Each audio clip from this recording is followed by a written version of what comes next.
ஆள் மத்தியானம் lunch lemon rice கூட்டு தயிர் சாதத்துக்கு சாதம். லெமன் ரைஸ்க்கு சாதத்தை வடித்து வச்சிடணும். அதுக்கப்புறமா உதிரியாக அரை வச்சுட்டு அதிலே கொஞ்சோண்டு உப்பு தேவையான அளவு உப்பு போட்டு பெருங்காயம் போட்டு வச்சிடணும். அதுக்கப்புறமா கடுகு, கடலைப்பருப்பு, பச்சை மிளகா, கருவேப்பிலை, முந்திரி பருப்பு இதெல்லாம் வதக்கிட்டு கருவேப்பிலை கொத்தமல்லியும் போட்டேன் அதில் கொஞ்சம். அப்புறம் வேக வச்ச சாதத்தில் அதை போட்டு பெருங்காயம் தூக்கலாக போட்டோம்னா அதுலேயும் போட்டேன், சாதத்துலேயும் வறுத்து அந்த இதுலேயும் போட்டேன். அது தேவையான எண்ணெய் நெய்யை விட்டோம்னா ரெடி ஆகிடுது.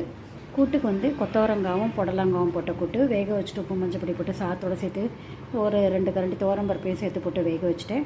அப்புறம் கொஞ்சோண்டு தேங்காய், உளுத்தம்பருப்பு, காஞ்ச மிளகா, பெருங்காயம் இதெல்லாம் வறுத்துன்ட்டேன். அதை வறுத்ததை அரைச்சி விட்டு வேக வச்சதில் கொட்டிட்டு கடுகு, கருவேப்பிலை தாளிச்சு போட்டு ரெடி ஆகிடுது. இதுதான் இன்றைக்கி மெனு. கமெண்ட் பண்ணுங்கள், சப்ஸ்கிரைப் பண்ணுங்கள். இந்த மத்தியில் செஞ்சு பாருங்கள். தேங்க்யூ ஸோ மச் ஃபார் வாட்சிங்.